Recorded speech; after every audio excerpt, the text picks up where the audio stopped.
Je vous avais parlé de mon travail dans une ancienne vidéo pour un peu plus crédibiliser mes propos, mais je me suis dit que ça pourrait être bien de développer un petit peu ce format avec d'autres métiers de la sécurité informatique, histoire que vous ne pensiez pas que la cybersécurité, c'est juste deux gugus qui s'amusent avec un antivirus. Bonjour à tous, c'est Deru et bienvenue pour une nouvelle vidéo. Aujourd'hui, on va s'attaquer à un poste clé de la sécurité informatique, puisqu'il s'agit du RSSI. Le responsable de la sécurité des systèmes d'information. Oui, parce qu'en informatique, on ne parle pas de système informatique, mais de système d'information, l'informatique permettant de faire transiter et de stocker de l'information. Grosso modo, c'est le poste le plus haut dans une entreprise pour ce qui est sécurité informatique. À ne pas confondre avec le DSI, qui est le directeur des systèmes d'information. La position hiérarchique du RSSI, oui parce que ici on parle d'entreprise, ou du CISO dans la langue de Britney Spears, pour Chief Information Security Officer, est assez fluctuante. Généralement, il dépend du DSI qui, lui, dépend de la direction générale de l'entreprise,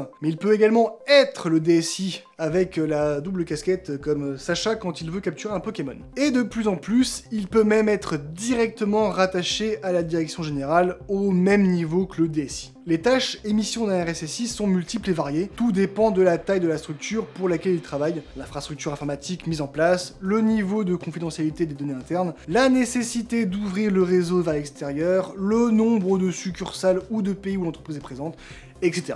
D'après le site d'Oracle, l'éditeur de solutions informatiques, qui édite Java entre autres, pas la personne qui lit dans les entrées de poulet, voici les 3 tâches principales d'un bon RSSI. Politique de prévention. Il communique auprès de l'ensemble des collaborateurs afin de prévenir des risques concernant la sécurité informatique. Il peut également mettre en place des formations ou sensibiliser les différents employés à faire de la veille afin de se tenir au courant et de se sentir concernés. Formation continue. Le monde de la sécurité informatique et des systèmes d'information est en perpétuelle évolution. Le RSSI doit donc continuer à se former tout au long de sa carrière, que ce soit dans des domaines de sécurité ou des problématiques juridiques liées à son travail. Protéger les données sensibles de l'entreprise. Un bon RSSI doit avoir en tête cette phrase au quotidien concernant les données sensibles de son entreprise. Ne pas mettre tous ses œufs dans le même panier. En effet, il faut bien évidemment protéger au mieux les données sensibles et essentielles à l'entreprise. Mais il ne faut pas avoir une seule copie de ces données au même endroit. Bon, le site d'Oracle laisse légèrement penser que le RSSI travaille seul, sauf que dans la plupart des cas, si ce n'est en tous les cas, s'il y a un RSSI, c'est qu'il y a une équipe informatique. Car la mise en place d'un poste de RSSI se fait suite à une nécessité de structurer les missions de l'équipe de sécurité informatique, sinon cette dernière peut être attachée au DSI tant que ses actions, à l'équipe sécu, ne nécessitent pas un pôle à part. Là, c'est le moment où je vous perds tous avec du bon discours entreprise, alors que ce qui est intéressant de savoir, ou pas, c'est ce que gère concrètement le RSSI et comment on le devient.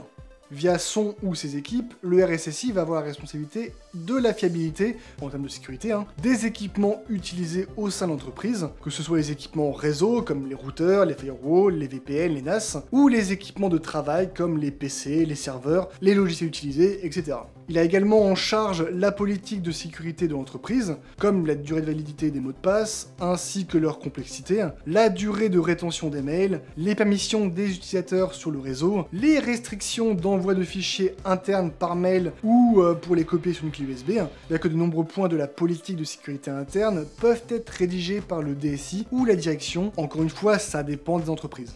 Et une chose à laquelle on ne pense moins, c'est qu'il a la charge, en cas d'attaque ou de désastre, de mettre en place un plan de reprise d'activité ou de continuité d'activité et de déterminer les causes du problème pour y remédier par la suite. Les équipes sous la responsabilité du RSSI, encore une fois, en fonction de la taille de la structure, sont les équipes SOC, s'il y en a. Pour savoir de quoi il s'agit, je vous redirige vers la vidéo dans laquelle je vous parle de mon métier.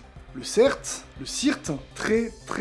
très simplement, il s'agit de l'équipe qui s'informe sur les nouvelles vulnérabilités existantes et qui veille à les corriger au sein de l'entreprise, et l'équipe de réponse à incident en cas d'attaque ou d'impact sur la sécurité du réseau. L'équipe RGPD, s'il y en a une, faut qu'un jour j'arrive à vous faire une vidéo sur la RGPD, qui est une directive européenne qui indique comment traiter les données des ressortissants européens. Autant dire que c'est quelque chose de bien chiant à mettre en place.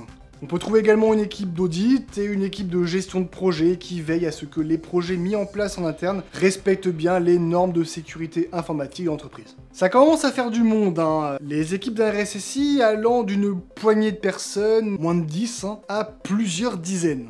L'équipe réseau pouvant même, dans certaines conditions, être en partie sous la responsabilité du RSSI. Mais comment devenir RSSI alors ? La voie royale, si je puis dire, serait une formation en école d'ingénieur ou en master, en cybersécurité de préférence, avec une matière accréditée par l'ANSSI, avec quand même une formation en management ou gestion d'équipe. Mais il est rare, pour ne pas dire impossible, qu'une personne tout juste sortie d'école devienne RSSI. Il faut généralement plusieurs années pour être nommé RSSI, ou pouvoir postuler à un poste de RSSI, après avoir cumulé une certaine expérience et un certain nombre de connaissances du milieu de la sécurité informatique. Je sais que par rapport au métier d'analyste, ça peut sembler plus chiant, et que c'est surtout un métier de gestion d'équipe, et de politique au sein de l'entreprise. Mais dans ma volonté de vous présenter une bonne partie des métiers de la cybersécurité, un moment ou un autre, il faut passer par celui du responsable, qui permet de lier toutes les facettes de la sécurité informatique. Et il faut se dire au moins que c'est fini, et qu'on n'en parlera plus. J'espère que cette vidéo vous a plu, si c'est le cas, comme d'hab, le partage pour faire découvrir la chaîne, le pouce en l'air, le commentaire et l'abonnement pour le soutien, et n'hésitez pas à me rejoindre sur les réseaux sociaux pour partager en dehors des vidéos. Sur ce, je vous souhaite une bonne nuit, bonne soirée, bonne journée, et n'oubliez pas, la sécurité est l'affaire de tous. Ciao.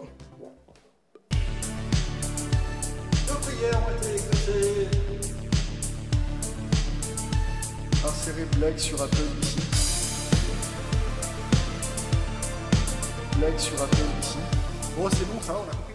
La la la la la la la la la la la.